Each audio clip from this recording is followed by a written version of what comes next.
Hello my friends, and welcome back to Read Aloud with Mrs. Ussery. Today I'm in our home in our library. Bet you didn't know that we have a library, did you? Well, actually it's Mr. Ussery's office, but he loves books and it was his idea to have it in the library today, so kind of fun. Today we are reading chapters 3 and 4 of Stuart Little. So get cozy and let's get started. Now, before I read chapter 3 to you, I want you to put yourself in Stuart's shoes. He's a tiny little mouse. Remember yesterday when we learned about the ring? Picture a ring, maybe like Mrs. Ussery's. This could fit around his neck. That's a really tiny little mouse. I mean, maybe he's like this big, maybe like a little bit bigger, but really, really tiny. So this next chapter is going to show us a little bit about what it's like to be Stuart's size in a giant world. So while I'm reading this, I want you to imagine being Stuart and trying to do all of these things that he's doing. Okay, let's get started. Chapter 3, Washing Up. Stuart was an early riser. He was almost always the first person up in the morning. He liked the feeling of being the first one stirring. That means moving. He enjoyed the quiet rooms with the books standing still on the shelves, the pale light coming in through the windows, and the fresh smell of day. In wintertime, it would be quite dark when he climbed from his bed, made out of a cigarette box, and he sometimes shivered with the cold as he stood in his nightgown doing his exercises. Stuart touched his toes 10 times every morning to keep himself in good condition. He had seen his brother George do it, and George had explained that it kept the stomach muscles firm and was a fine abdominal thing to do. After exercising, Stuart would slip on his handsome wool robe, tie the cord tightly around his waist, and start for the bathroom, creeping silently through the long dark hall past his mother and father's room, past the hall closet where the carpet sweeper was kept, past George's room, and along by the head of the stairs till he got to the bathroom. Of course, the bathroom would be dark too, but Stuart's father had thoughtfully tied a long string to the pull chain of the light. The string reached clear to the floor. By grasping it as high up as he could and throwing his whole weight on it, Stuart was able to turn on the light.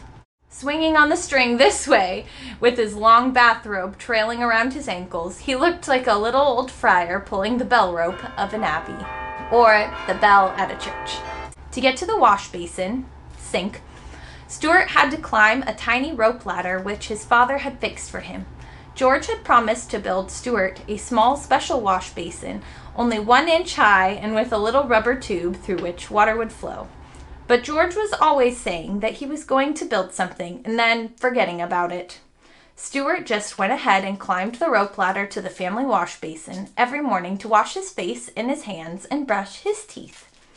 Mrs. Little had provided him with a doll's-size toothbrush, a doll's-size cake of soap, a doll's-size washcloth, and a doll's comb, which he used for combing his whiskers. He carried these things in his bathrobe pocket, and when he reached the top of the ladder, he took them out, laid them neatly in a row, and set about the task of turning the water on. For such a small fellow, turning the water on was quite a problem. He had discussed it with his father one day after making several unsuccessful attempts, or tries. "I can get up onto the faucet all right," he explained, "but I can't seem to turn it on, because I have nothing to brace my feet against." "Yes, I know," his father replied. "That's the whole trouble." George, who was always listening to conversations whenever he could, said that in his opinion they ought to construct a brace for Stuart, and with that he got out some boards, a saw, a hammer, a screwdriver, and some nails, and started to make a terrific fuss in the bathroom, building what he said was going to be a brace for Stuart. So picture this.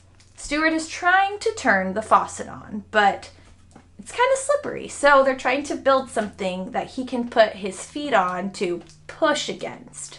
Otherwise, he's just slipping and sliding.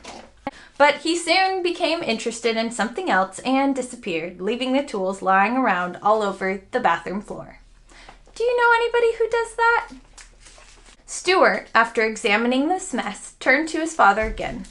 Maybe I could pound the faucet with something and turn it on that way, he said.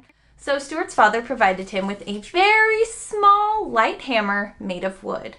And Stuart found that by swinging it 3 times around his head and letting it come down with a crash against the handle of the faucet, he could start a thin stream of water flowing, enough to brush his teeth in anyway and moisten his washcloth.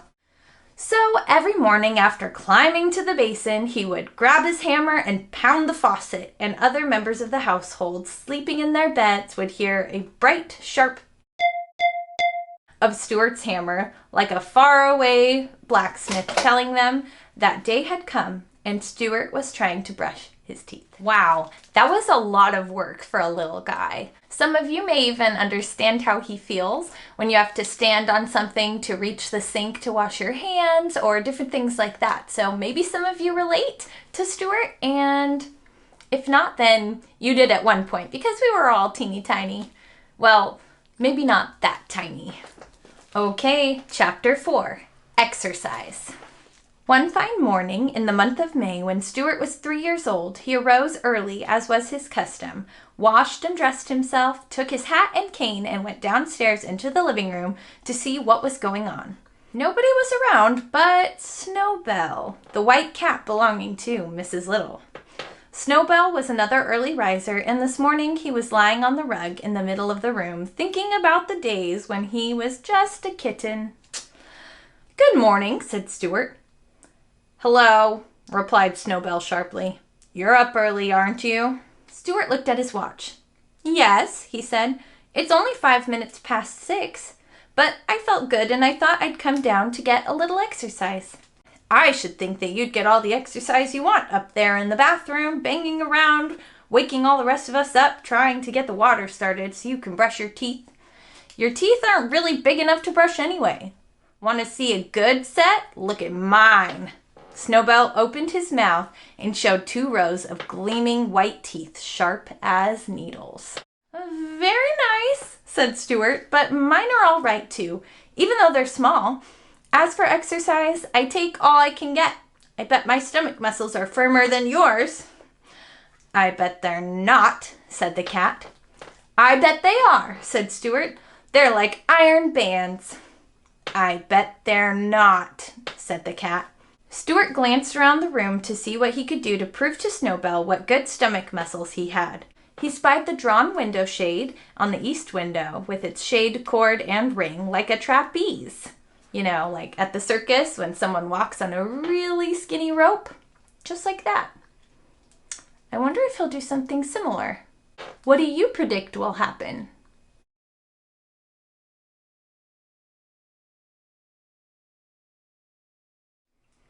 Climbing to the windowsill, he took off his hat and laid down his cane. "You can't do this," he said to the cat, and he ran and jumped onto the ring the way acrobats do in a circus, meaning to pull himself up. A surprising thing happened, though. Stuart had taken such a hard jump that it started the shade. With a loud snap, the shade flew up clear to the top of the window, dragging Stuart along with it and rolling him inside so that he couldn't budge. Kind of like a garage door. "Holy mackerel!" said Snowball, who was almost as surprised as Stuart Little. "I guess that will teach him to show off his muscles." "Help! Let me out!" cried Stuart, who was frightened and bruised inside the rolled-up shade, and who could hardly breathe. But his voice was so weak that nobody heard. Snowbell just chuckled. He was not fond of Stuart, and it didn't bother him at all that Stuart was all wrapped up in a window shade, crying and hurt and unable to get out. Instead of running upstairs and telling Mr. and Mrs. Little about the accident, Snowbell did a very curious thing. He glanced around to see if anybody was looking. Then he leapt softly onto the windowsill, picked up Stuart's hat and cane in his mouth, carried them to the pantry, and laid them down at the entrance to the mouse hole. What? When Mrs. Little came down later and found them there, she gave a shrill scream, which brought everybody on the run. "It's happened!" she cried. "What has?" asked her husband. "Stuart's down the mouse hole!" Is Stuart really down the mouse hole? Why do you think Snowbell did that? And how do you think Stuart is going to get out of this mess? Let me know.